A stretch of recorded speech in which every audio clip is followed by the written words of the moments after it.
बिस्मिल्लाहिर्रहमानिर्रहीम। अल्लाह ताला के फ़ज़ल करम और शुक्र के बाद आज की गुफ्तगू का आगाज़ करते हैं। मैं हूं काशिफ़ अहमद आपकी खिदमत में आम आदमी की बात के साथ हाज़िर। जनवरी बहुत ठंडा जा रहा है लेकिन सियासी माहौल बहुत गर्म है।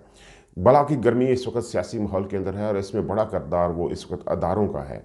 पाकिस्तान के अंदर सियासी माहौल को गर्म करने में अदारे बहुत अहम किरदार अदा कर रहे हैं। वो इस्टबलिशमेंट हो, अदलिया हो या इलेक्शन कमीशन हो, ये इस माहौल को गर्म रखे हुए हैं। और आज बहुत अहम तरीन दिन है। आज 11 जनवरी है। पंजाब के अंदर अहम मार्का होने जा रहा है। लाहौर हाई कोर्ट का 3 रुकनी बेंच अमीर भट्टी साहब की निगरानी में एक बहुत अहम समाअत करेगा। हो सकता है कि एक बहुत अहम आर्डर भी दे दे।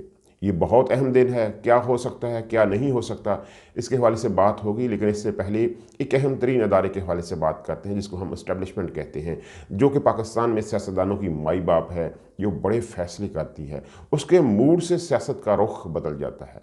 लोग उसके मूड से जान लेते हैं कि अब सियासत पाकिस्तान के अंदर किस तरह की होगी, कौन हुक्मरान बनेगा। यही होता आया है। तो दो बड़े फैसले हुए उस नए सेटअप के अंदर जो 29 नवंबर को पाकिस्तान के अंदर आया था।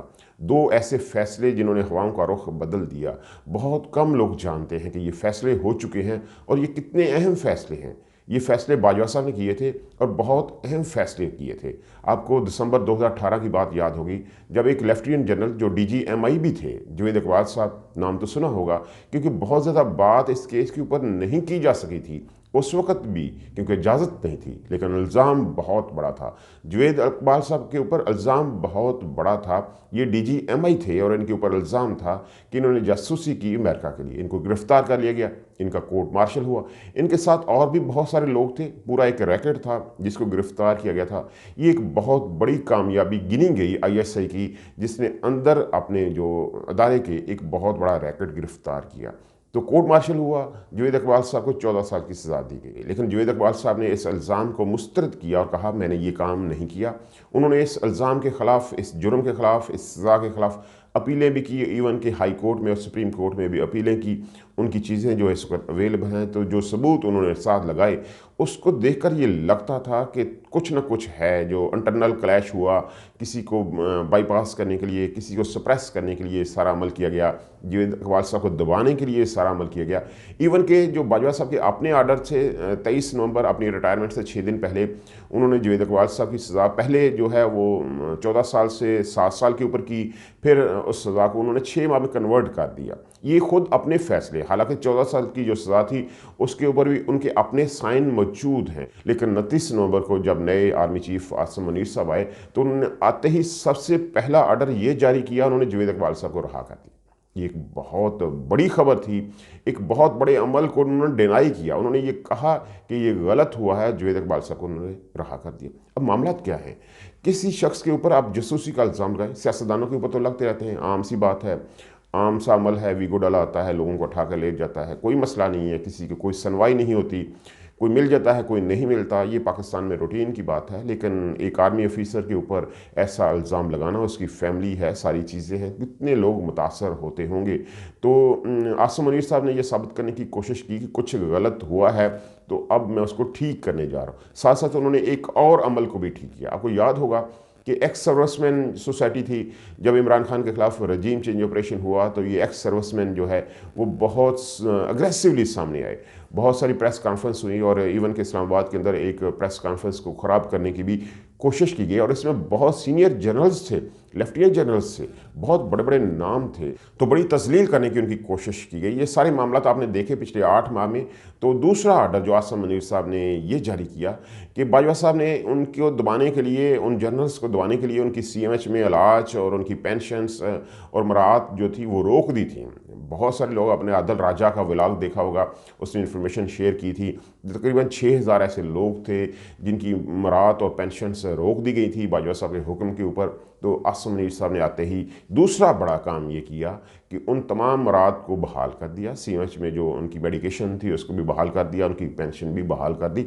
यानी कि सॉफ्ट इमेज क्रिएट करने की कोशिश की, ये बताने की कोशिश की कि अब हम वो नहीं हैं। यही है असल जुमला कि हवाओं का रुख अब बदल चुका है।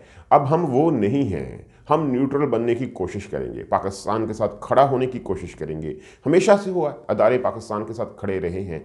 तो अब भी ऐसा लगता है कि हवाएं अपना रुख बदलेंगी, अच्छे फैसले होंगे, बुरे फैसलों को तब्दील किया जाएगा, पाकिस्तान की इमेज को बेहतर किया जाएगा। पाकिस्तान के अंदर ये जो लड़ाई, ये जो शोर मचा हुआ है और गरीब आदमी जो पिसा हुआ है, इसको बेहतर करने की कोशिश की जाएगी। तो ये दो बड़े फैसले, क्योंकि लगता यही है कि जनवरी में इलेक्शन होने जा रहे हैं, 31 जनवरी की डेट है, तो उस तक जो है वो पाकिस्तान के अंदर इलेक्शन होने जाने हैं।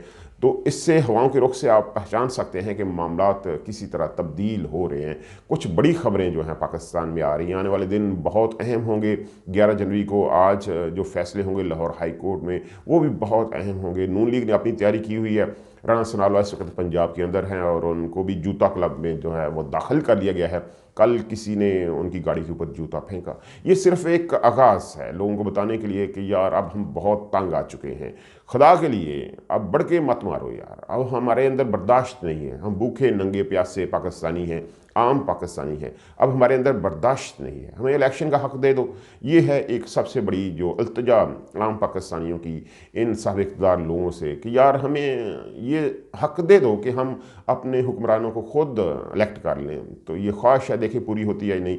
लगता तो यही है कि आसिम मुनीर साहब जब यूएई से वापस आएंगे तो कुछ बड़े फैसले हो जाएंगे, क्योंकि कुछ बड़े फैसले वो कर चुके हैं और कुछ बड़ी तब्दीलियाँ वो अदारे के अंदर भी कर चुके हैं। तो कुछ बड़े फैसले सियासतदानों के लिए भी हो जाएंगे और 31 जनवरी तक की डेट है। मुझे यही लगता है कि उस वक्त इलेक्शन अनाउंस हो जाएंगे, क्योंकि अब MKM को भी पता चल चुका है कि उसके साथ क्या होने वाली है। कल वसीम अख्तर साहब ने बड़े खुले अल्फाज में कहा कि तुम भी उस तरह गिर सकते हो जिस तरह इमरान खान गिरे थे। यानी शहबाज शरीफ साहब को उन्होंने खुली धमकी दी है। लेकिन अब मामलात MKM के हाथ से निकल चुके हैं, अब उनकी अपनी हैसियत कुछ भी नहीं रही। वर्कर कन्वेंशन में उन्होंने बात की, उन्होंने सारी कहानी जो है अपने वर्कर को सुनाने की कोशिश की, उसको मुतमईन करने की कोशिश की। और यार हमने किस तरह जो है इमरान खान को छोड़ा था, क्या वजह थी, कैसे ज़मीर की आवाज़ जो है वो हमने सुनी, कैसे हमारा ज़मीर जागा और हमने देखा कि नया पाकिस्तान तो बन ही नहीं रहा। तो हमने सोचा कि पुराने मिस्त्रियों के साथ मिलकर नया पाकिस्तान बना दें, उन करप्ट लोगों के साथ, चोरों डाकुओं के साथ जो है वो मिलकर हम नया पाकिस्तान बना दें। बहुत सारी बातें इन्होंने पीपल्स पार्टी के हवाले से भी की, आसिफ अली जरदारी, बिलावल भुट्टो जरदारी के साथ की कि यार हमने कहा कि सियासत सीखो, आप एक सियासतदान हो। आसिफ अली जरदारी साहब से भी कहा कि आपको अच्छे फैसले करने चाहिए, जो बात आप कहते हो उसके ऊपर कायम रहो, आप अक्सर अपनी बातों से फिर जाते हो।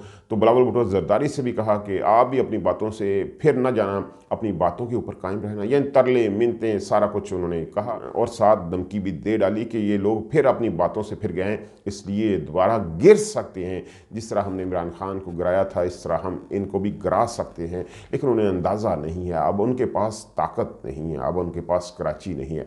मज़हर अब्बास साहब ने आज सुबह एक कॉलम लिखा है, कराची किसका, वो बहुत अहम कॉलम है, MKM की हैसियत बताने वाला कॉलम है। वो क्या हैं इस वक्त, कहाँ खड़े हैं, ये बताने वाला कॉलम है। उन्होंने कहा कि कराची अब MKM का नहीं है। बहुत अरसे के बाद ऐसा लग रहा है। मज़हर अब्बास साहब एक बहुत नामवर सहाफ़ी हैं, उन्होंने कहा कि बहुत अरसे बाद अब ऐसा लग रहा है कि कराची MKM का नहीं है। कराची अब या तो तहरीक इंसाफ का होगा या जमात इस्लामी का होगा, या कुछ वोट जो हैं वो पीपल्स पार्टी के पास जाएंगे। मैं आपको पहले बता चुका हूँ, लड़ाई जो है अब तहरीक इंसाफ, जमात इस्लामी और पीपल्स पार्टी के दरमियान है। बहुत अहम कॉलम है और इसमें अंदर की बात यह है कि तहरीक इंसाफ और जमात इस्लामी इस दफ़ा सीट एडजस्टमेंट करेंगे, बहुत सारी यूसीज़ के ऊपर वो अपने आप को एडजस्ट करेंगे और मिलकर हुक्मरानी करेंगे। हालांकि 34 जो है वो फ़ीसद इलाका है जिसके ऊपर मेयर हुकूमत करता है, बाकी तो 6 कंट्रोलमेंट बोर्ड्स हैं, DHA है। कराची बेचारा मेयर के लिए कहाँ है, इसलिए तो इसके ये हालात हैं, इतने दरगों हालात हैं कि जहाँ पे गरीब गरीब हैं। जैसे वो अनवर मकसूद साहब ने कहा था कि 40% पाकिस्तानी गरीब हैं और 60% पाकिस्तानी फ़ौजी हैं। तो पाकिस्तान में हालात कुछ इस तरह के ही हैं, कंट्रोलमेंट बोर्ड्स हैं, DHA है, ये सारी चीज़ें जो हैं कराची के अंदर हैं। तो मेयर के पास तो अख्तियारात ही नहीं है। तकरीबन 34% एरिया जो है मेयर के पास आता है और वो गरीबों का है। गरीबों के लिए मेयर के पास क्या अख्तियारात होंगे, क्या फ़ंड होंगे, कुछ भी नहीं है। लेकिन फिर भी लड़ाई तो है, सियासतदान कभी भी किसी जगह को खाली नहीं छोड़ता। तो कराची के अंदर लड़ाई तो होगी और लड़ाई होगी सिर्फ तहरीक इंसाफ और पीपल्स पार्टी के दरमियान। जमात इस्लामी तहरीक इंसाफ का साथ देगी। MKM को अंदाज़ा हो चुका है कि अब उनके पास कुछ भी नहीं है, उनकी लुटिया डूब चुकी है। तो अल्लाह ताला आपको सानिया दे, सानिया तकसीम करने का हौसला दे। आपकी मोहब्बतों का बहुत शुक्रिया।